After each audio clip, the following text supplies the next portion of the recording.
ci li nga xamante ne mooy détournement bi nga xamante ne demeeku nañ ko fan yi mooy bi gën a marquant trésor public 4,6 milliards ñu inculpé ci pratiquement ñaari agent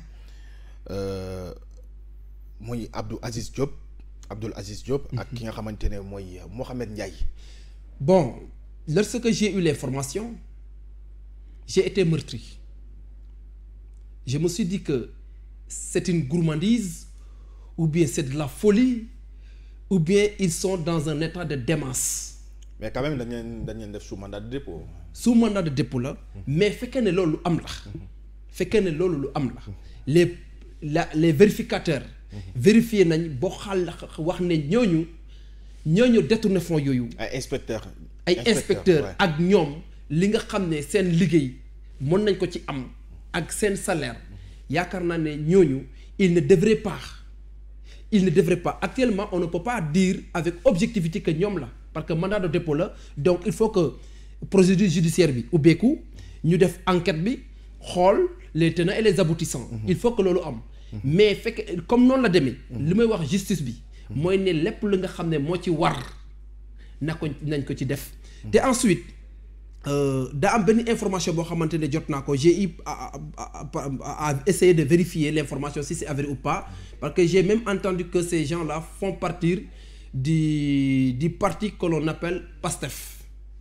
Bon, vrai ou faux xawma mais fekkee ne dëgg la ce parti n'a plus le droit d'exister parce que ce parti lu ñuy prôné ak lu ñuy incarné ak lu ñuy gëmloo Sénégalais yi des gens qui font partir de leur directoire de leur comité stratégique je ne sais pas comment il appelle xaw ma copie lañ koy wax je ne sais pas mu bokk ci ñoom ñooñu nekk ay hauts cadres de l'État ñëw ñu accuser leen détournement bu toll ni 4,5 milliards wala 5 milliards ça c'est trop. Et je demande solennellement à la justice qu'il accélère la procédure judiciaire pour que la réalité soit. mais tamit li nga xamante ne moom ngeen di accuser Pastef ni Abdoul Aziz ak Mohamed si lañ bokk ñoom apporté nañ ci démenti. ndax ki nga xamante ne mooy Ousseynou Ly muy conseiller en communication du parti dont vous citez le PASTEF wax na ni ñooñu bokkuñu ci li nga xamante ne moom ngeen di wax te ñoom amuñu sax secrétariat exécutif. liir naa ko nee na ñoom amuñu secrétaire exécutif nee na copile lañ am. Bon qu'il soit secrétaire exécutif qu'il soit copile c'est des noms. Mais la vocation d'un secrétaire exécutif et de leur copie là c'est la même chose. daf ko nier na fait bi parce que tout simplement il dit cette information c'est de l'intox pur et une volonté de nuire à l'endroit de notre parti politique. Les deux inspecteurs du Trésor ne sont pas membres du PASTEF loolu la wax. D'ailleurs on parle d'une appartenance au secrétariat exécutif du PASTEF seulement c'est aberrant parce que PASTEF n'a pas de secrétaire exécutif mais un comité de pilotage. waaw comité de pilotage xam nga ñun.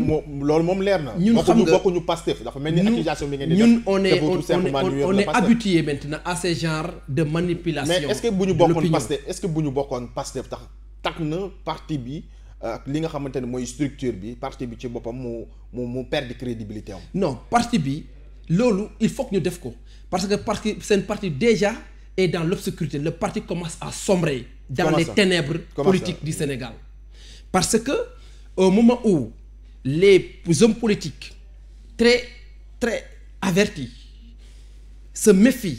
non ñëw ci wolof ñi nga xam ne hommes politiques sénégalais yi nga xam ne ñoom ils sont réputés am nañ benn charisme bi am na loo xamante ne dañ koy moytu. Sonko il a un problème avec la justice qui n'a pas été vidée avec le cas Adji Sarr loolu nekk benn scandale au sein de leur rang.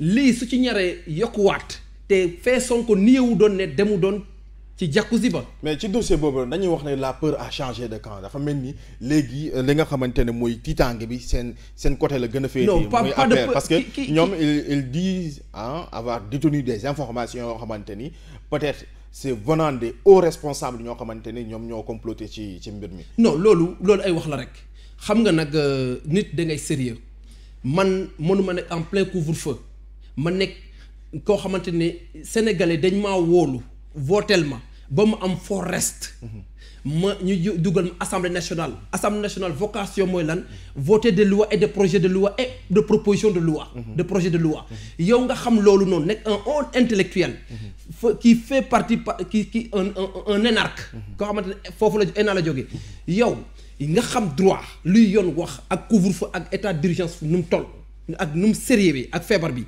yow nga bàyyi say ñaari jéeg sa kër dem di pavaner di baraginer ci ay jacuzzi ak ay suñ boote ne da ngaa feebar. te nga nekk même bu ko yaram di métti. non yaramam suñ métti mais na jël ay pommade jox ko ay jabaram luñ benn kenn mën ñaar ko. est-ce que bu ko pommade doon faj dina dem ci hôpital. mais kon lu koy faj moom mu wax ne pommade moo ko yóbbu woon a pommade bi kat moo ko jënd moo ko wax donc tey te moom dafa waxoon ne kinésithérapie. moom moo ko fa yóbbuwoon te Adji Sarr ku ko xam ne Adji Sarr elle n'a aucune connaissance elle